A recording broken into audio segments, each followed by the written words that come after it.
When you think of fighting games in the early 90s, what do you think of? Street Fighter II? Mortal Kombat? Killer Instinct? While the list goes on with great fighting games of back in the day, I have one oddity in my personal list. One game that probably didn't make your list. One that maybe you haven't even played or ever heard of.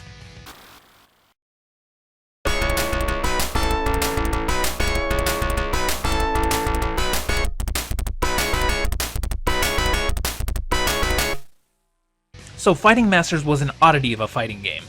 It didn't have the fatalities that Mortal Kombat had. It didn't have the depth or combos that Street Fighter had. It was its own weird little game. Unfortunately, the game didn't even have much of a story either. Basically, a galactic overlord came and decided it was going to save one of 12 races from a supernova that's about to happen apparently in hours. How is it going to determine who lives and who dies, you might ask? By pitting each race's leaders in a fight to the death. Nothing award-winning here, but it was at least something to drive the game, right? The game featured 12 different fighters. Almost every character featured a less than exciting alien race. Each race had pretty common creatures.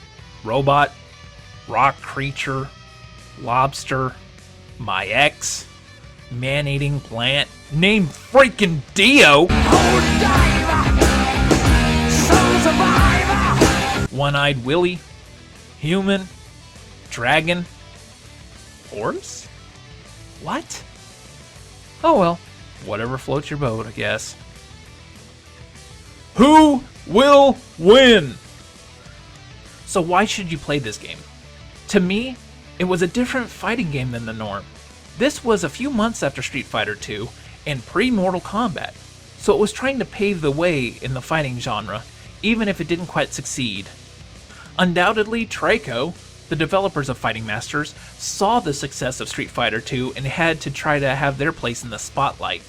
Street Fighter II had released mere months before Fighting Masters and had started a fighting game boom. It had those graphics that you could only find on the Sega Genesis. And the music and sounds? This sound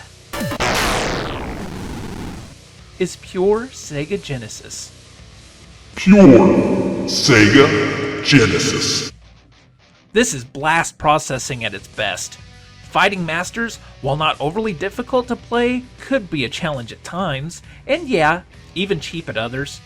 It still wasn't too hard to beat though. The villain boss was not on Shao Kahn levels of cheap or difficult. But admit it, Shao Kahn was a little bitch.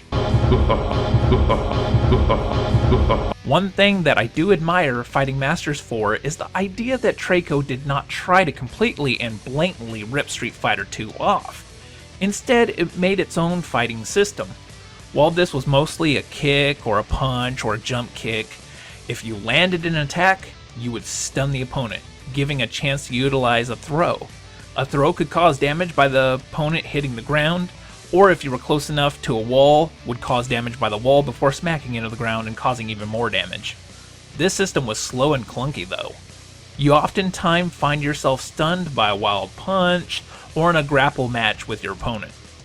Still, this is very different than the polished Street Fighter II, and you have to give credit to them for not trying to rip off the game's style. To me, the game is very weird, and if the controls in combat weren't the way they were, then the game would not feel right. I really do miss the days when games were not trying to be the next clone of a popular franchise. The road was still being paved, and companies were forced into trying to think outside the box. And while they didn't always succeed, kind of like Fighting Masters, they still managed to give us something that some of us picked up, played, and made memories out of. Like it or hate it, you have to play Fighting Masters.